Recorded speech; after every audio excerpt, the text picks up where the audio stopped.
Hi, I'm Sarah Foster, Bankrate's U.S. economy reporter and analyst, and you're watching Taking Stock.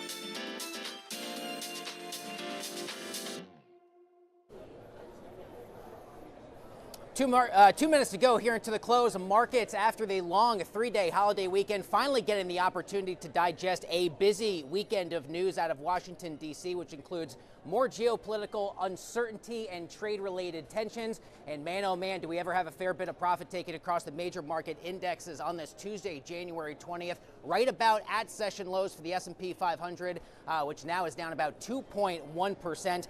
Consumer staples, which we'll talk a lot more about coming up in just a bit on the broadcast, that is the only sector of the S&P 500 in positive territory, really that risk-off defensive trade alive and well here today on this Tuesday. Discretionary, tech, and financials are the worst performing sectors in the S&P 500. Welcome to the show, one and all. I'm your host, JD Durkin. You're watching Taking Stock, moments away from the ringing of the iconic closing bell here at the New York Stock Exchange, and volatility reaching its highest level since early November, with the VIX on the day currently trading at a 20 handle. The 10-year Treasury yield reaching 4.31% earlier today here on Wall Street. That is its highest level, going all the way back to August 26th. The dollar in retreat, and meanwhile those safe haven plays really at the forefront of the mindset for investors, with gold and silver once again ripping to fresh all-time highs, silver reaching $92 an ounce.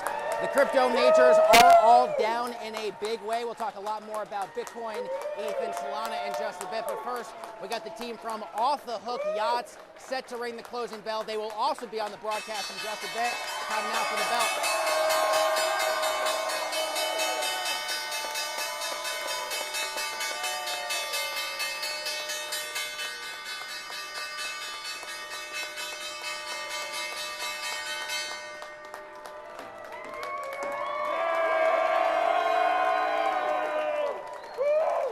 And the crowd here at the big board is fired up, and why not? The team from Off the Hook Yachts, ticker symbol OTH, doing the honors to bring about a close to today's trading session. And man, oh man, what a day it was. We'll take a look at the tail of the tape here on this Tuesday, January 20th, right about session lows for the S&P 500, which will sell off more than 2%. That's about $1 trillion in comparable total volume gone from the S&P 500 in a single day. The Dow 30 components down 1.7%. The New York Stock Exchange Composite Index, which had been notching all-time high after all-time high, is down 1.4%, and the small caps down 1.2 on the day as well. Oil benchmarks, WTI and Brent crude, both in positive territory on the day. And as for the Dow, you're really seeing that risk-off defensive rotation at the forefront, because your strongest performing names in the Dow, UNH, Coca-Cola, and Procter & Gamble, your three biggest laggards, 3M, IBM, and Apple. Meanwhile, advanced declines telling us momentum very much stalling and broad-based selling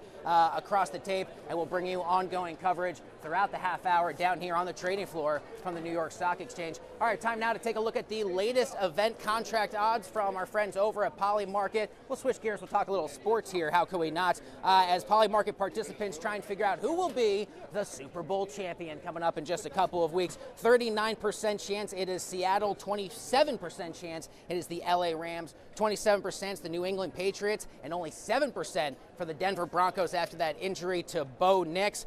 More than $600 million in total trade volume on this particular event contract. We get the AFC Championship game Sunday at 3, the NFC game Sunday at 6:30, the Super Bowl 2 weeks later. All right, time now to take a look at two NYSE notables before we toss to break. We'll start with 3M. This is one of the worst performers in the S&P 500 after reporting a miss on revenue and a disappointing profit forecast for 2026, dropping to its 200-day moving average on the technicals for the first time since last April, down so far this year, but up 10% over the course of the last 52 weeks. And finally, how about a look here at XLP? This is consumer staples. We mentioned it there a few moments ago.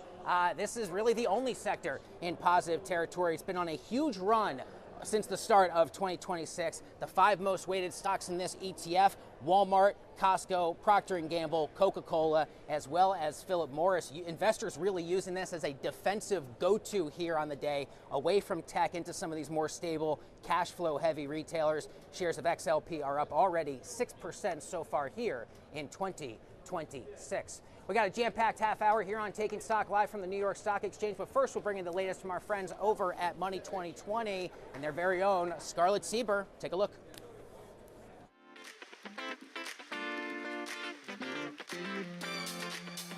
Welcome back to Who the F Knows 2026 predictions with me, Scarlett Sieber from Money 2020. Today's prediction comes from Charlene Tom, one of the amazing people on our Money 2020 Europe content team. Charlene says that 2026 is the year wealth tech becomes invisible. Let's break that down. A world where wealth management isn't something you actively do, it just happens. AI embeds investing into your everyday behaviors, portfolio update themselves, and advice pops up before you make a bad move.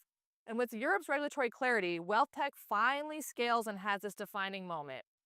Okay, Charlene, I see you. I like this one a lot. The idea of wealth tech becoming invisible, that's a whole vibe. Most people don't love managing investments, so if AI can make it seamless, that's a game changer. And here's the kicker. It's already happening. Robo-advisors like Scalable Capital and Nutmeg are growing fast, and embedded investing is creeping into super apps. Global robo-advisor AUM is projected to hit 2.5 trillion by 27, up from the 1.2 trillion in 23. That's some serious momentum right there. But let's look at the reality check for a second. Trust and adoption. Will people really let AI take the wheel on their money? Behavioral inertia is strong. Most investors still want some control, though. And regulation, Europe's MiFID II and AI Act are moving, but compliance timelines stretch into 26, 27, and beyond. So invisible wealth tech might not be fully mainstream by 26. It's more like a strong beta phase. So my verdict here will be bank on it. But this one does have a caution flag as well. The tech is ready, the demand is there, but mass adoption and regulatory harmonization will take time. Think accelerating trend, not fully invisible overnight. But what do you all think? Are we ready to let AI run our portfolios, or do we still want to keep a hand on that wheel? Drop your thoughts and check the rest of our Who in the F Knows 26 predictions at money2020.com. Because in fintech, the only sure bet is nothing's guaranteed. See you next time.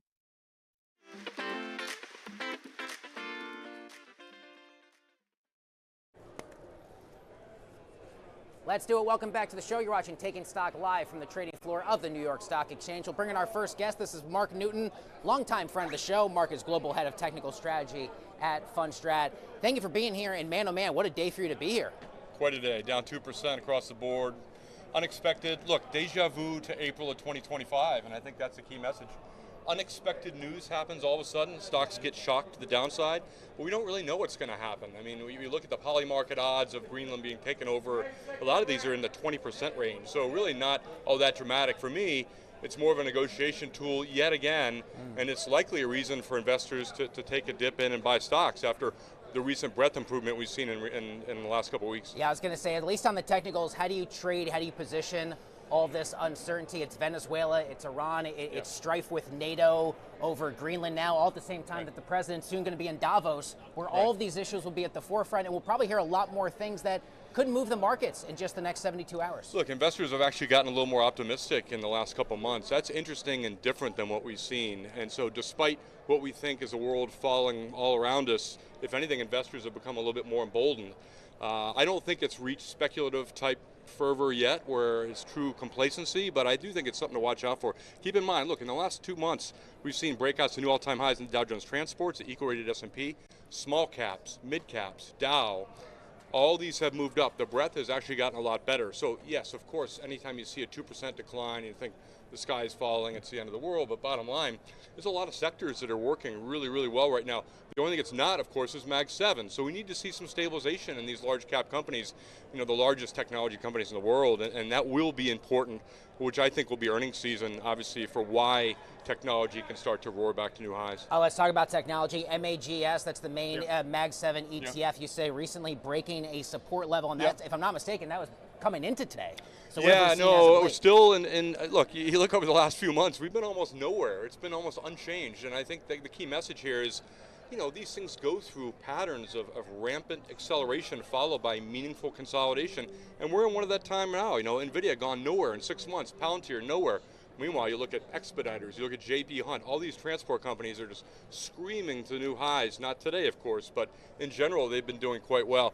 So you have to know what to own, and in some cases, the areas to find the alpha isn't necessarily in technology in the near term. So you have to look at, as I said, look at parts of healthcare, look at transports, look The broader industrial space looks phenomenal. I think small caps have been outperforming large caps, and that's really the key message here for investors. Midterm election year, seasonality, choppiness, Yep. so we do historically hit a couple quarters here. It's the weak Yep. spot of the 4-year cycle. Yes, we it have is. no idea how things are going to go. We have all this bullish setup to the Yep, year. yep. We have to be reminded anything can happen in a midterm election Well, year. I do suspect this is going to be a year of consolidation. I don't think we rip for 4 straight years higher. I am bullish on the year overall with a 7,300 target, but I don't think it's going to be a straight shot. My own guess in technical studies with regards to sentiment and cycle suggests late February, early March, we start to pull back. We bounce into the summer, we have a third quarter drawdown. That's probably the low, and we rip up into 2028. But I think it's going to be, look, tech got too extended, and now we're starting to see that already, where these companies and the stocks are just going nowhere. So it's going to be a broadening out, and we're seeing that already. That's a good sign. It's not going to be an earnings-led recession, so to speak. It's going to be just tech falling from very overbought levels. It's going to create, I think, an attractive buying opportunity for investors come fall. Just about out of time before we let you go. What do you like out of emerging markets ETFs and any emerging markets ex-China ETFs? Yeah, right look, now? it's been a phenomenal space, and now you see evidence of the dollar really starting to roll over as a result of this news. So that's going to be good for emerging markets in general. I would look at the LATAM space. You look at ILF, the Latin American 40. It's been a phenomenal outperformer, breaking 15-year downtrends. Not only is it Brazil, but you look at Mexico, you look at Argentina. You have to look, of course, at South Korea. It's got one of the best earnings pictures of any of the emerging markets this year for 2026. For sure. And yes, that is technology, but it's already very overbought. I would look at South Korea. I would look at the LATAM space. And yeah, eventually I think India and China start to come back. All right, we'll have you back soon. Mark Newton, thanks for being here as Thanks, always. JD. Yep. Don't go anywhere. Much more Taking Stock coming up after this.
Let's do it. Welcome back to the show. Time now for the latest headlines you need to know in the world of fintech, crypto, and artificial intelligence. First up at this hour, as we mentioned earlier, all the crypto majors down in a big way on this trading Tuesday. Bitcoin down 3%, ETH down almost 6%, and Solana selling off 4.7%. Next up, OpenAI says its annualized revenue crossing $20 billion in 2025, more than tripling 2024's figures. This as user growth and computing capacity continue to surge.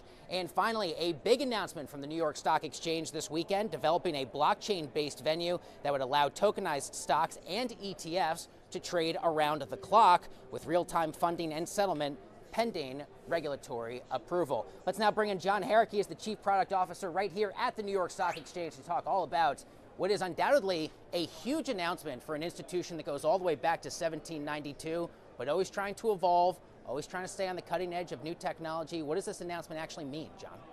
Well, thanks for having me, JD.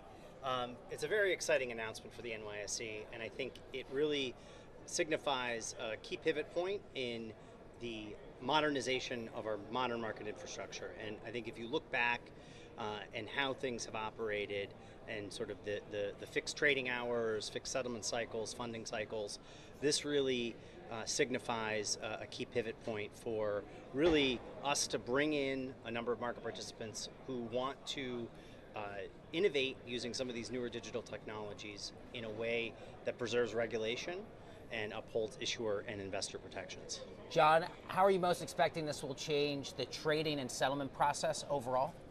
Well, when you look at what we're building with this platform, it's really the first steps at overhauling the plumbing of the market.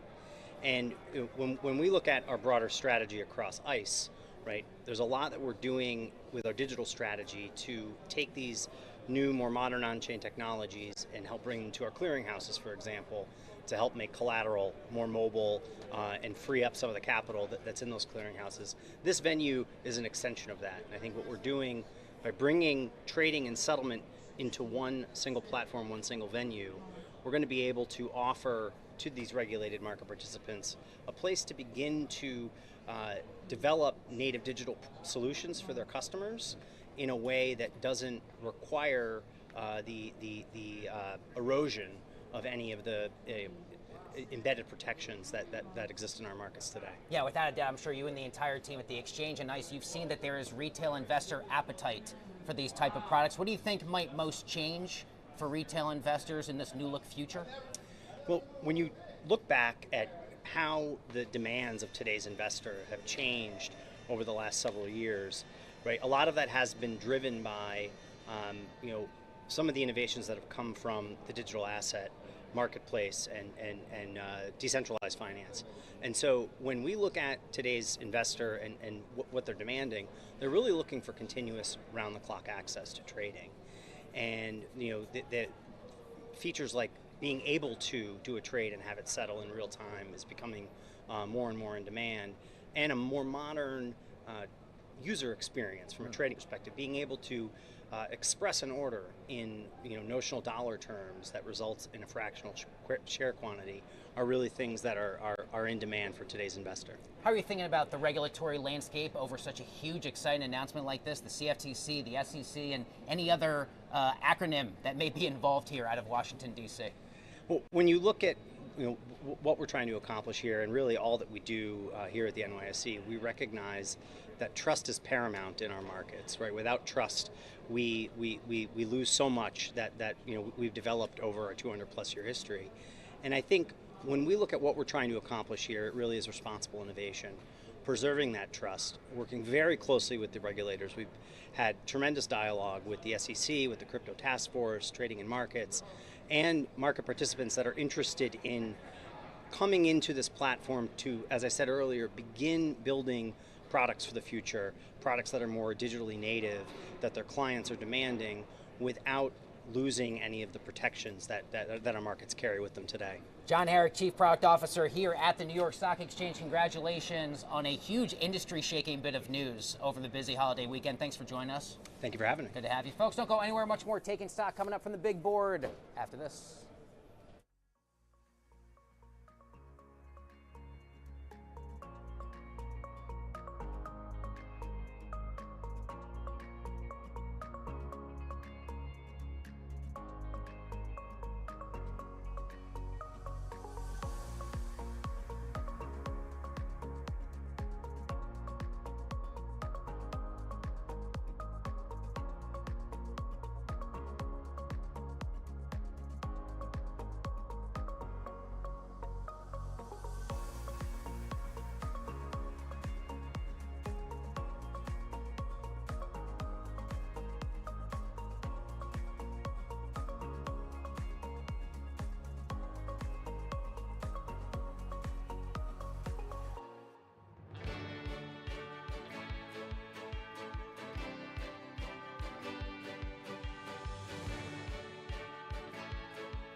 Let's do it. Welcome back to the show. Time now for the headlines you need to know in the world of startups, raises, and rounds for your Tuesday afternoon.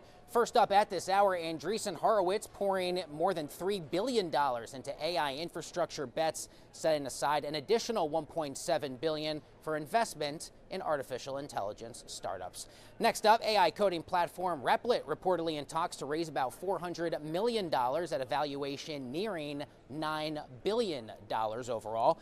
And finally, European satellite operator Eutelsat signing a multi-launch deal with French startup Mayaspspace to send low Earth orbit satellites into space beginning next year, 2027. This comes as Europe moves to challenge SpaceX and Starlink in the global satellite race. FinTech TV's very own Remy Blair sat down with Linwood Bibbins. Linwood is the CEO and founder of Reach TV to celebrate the debut of this very show, Taking Stock on Reach TV. Take a look. Well, joining me here at the New York Stock Exchange is Linwood Bibbins, Chairman and CEO of Reach TV. So tell me about some of the trends that you think have momentum and you're watching as we head into 2026. Well, I think obviously you hear the buzzword of AI and you see all agents and those type of things. They are extremely important to efficiencies and getting places. But what I was very happy to see and really became a theme without being a theme was that they're a tool. Human connection is the key. And I think that connection is going to be the new luxury in 26. That is one thing that it was really clear. The other thing is, and I'm going to give credit to Shelley Palmer. This is going to be the year of distrust. And what I mean is, every time you see a video now, you don't know if it's AI or not. That's the trust part I'm talking about. Not that they don't believe things. It's you're questioning everything because you don't know if it's AI, if it's real. And so what we're gonna have to do is find ways to make that obvious and clear to people. And I think that's why the in-person is gonna be the new luxury. Yeah, and Linwood, I'm glad that you made that distinction, right? Because when we're thinking about the headlines that have been coming out of CES, there has been a focus on autonomous driving and some of the humanoid robots I'm sure that you saw on the ground in Vegas. So, moving forward, given the fact that artificial intelligence will touch all industries, all areas of business, what does it actually mean for Reach TV's audience? Well, for our audience, I mean, we are the traveler. We're a travel entertainment company. Our focus is on the traveler and their journey. So when there's automation and things that can help our travelers, we're all for it. We're bringing it together. But when you see it as a replacement, you can't replace connection. You can't replace going to go see family. You can't replace going to enjoy a vacation, and you can't replace in-person meetings. So I see that corporate offices are back in. Look at New York. Everybody's back to work 4 days, 5 days a week. Now you're going to have people going corporate travel. So again, for our industry, we're probably the one industry where you need that human person, where it's really about the bartender at the airport. It's about the lounge. It's about interacting with people throughout that journey to get you through. So it's the one place where I don't see the humanoids being able to actually replace right now. We're years upon years upon years away from it in this space. And it's a space that everybody's coming through. So we are seeing it as an amazing opportunity to keep activating. We're activating it in airports and filming every week. So how do we keep that momentum going and how do we bring you together and have some fun? Right? So have really cool, fun stuff, airport fits, airport eats, like really fun, cool lifestyle shows that really bring us all together. So, finally, before I let you go, taking stock, the program we have here at the closing bell, we are bringing that to Reach TV audiences across the country starting in January. So, tell us your take on this and what it means for all the viewers out there. I mean, you got to look at the fact that, like I said earlier, we see corporate travels back. So our job is to entertain, inform, and educate people that are already traveling in an airport. That morning, what we're doing right now is extremely important. And then guess what? After that day of travel, they come back to the airport and they want to know what's going on. Close bell. These are the things that as a business owner and a traveler, I want to know what's going on, what stocks are happening, what's trending inside the market. And these are extremely important information for travelers, for us, for everybody in the ecosystem. Well, absolutely. It's going to be an exciting year as we head into 2026. So always great talking to you, Lynn. Was great having you here at the New York Stock Exchange. Thank you so much.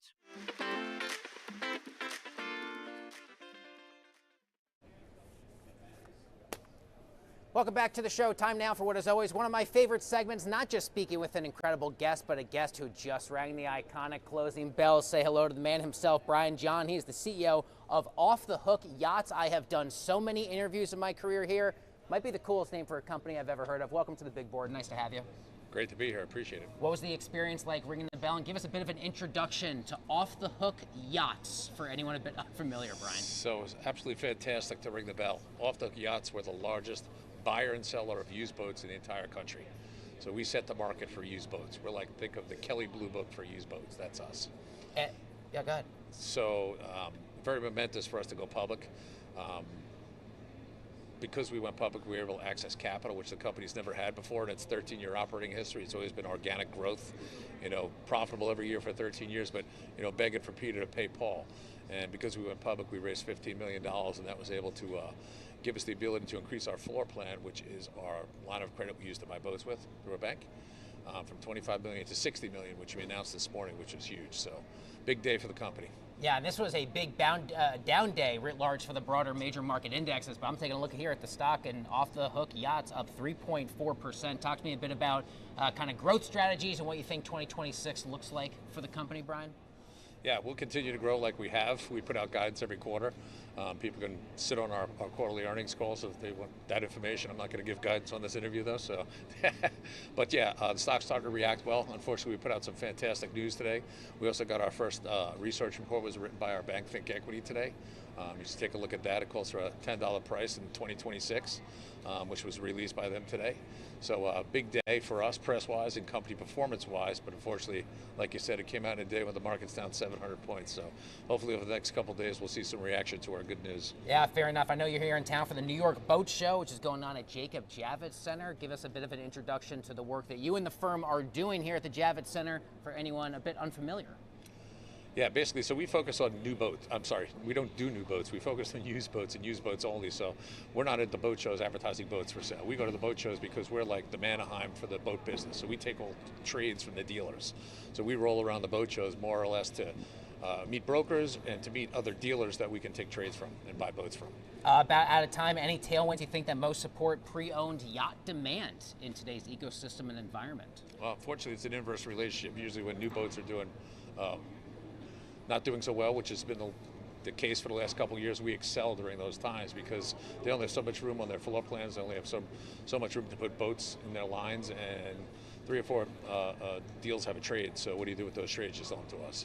The ticker symbol OTH, the company Off the Hook Yachts, the CEO, Brian John, congratulations on everything. Thanks for joining us. Welcome back. Thank you. Come back to the New York Stock Exchange. Absolutely. Anytime. We got about 30 seconds or so here, folks, to wrap the show. Tomorrow here on Wall Street, we will get quarterly results from a handful of key Dow 30 components. That includes Johnson & Johnson as well as Travelers. We'll also hear from Halliburton, among many other names, tomorrow morning before markets open. In the afternoon, we'll hear from some smaller and regional banks. That includes Pinnacle Financial Partners. You may remember last week we had their CEO, Kevin Blair, down here. And at 10 a.m. tomorrow morning, a half hour into the start of the trade, December's pending home sales crossing the wire. That's going to do it for a wild day here on Wall Street. Thanks for watching, and we will see you again tomorrow.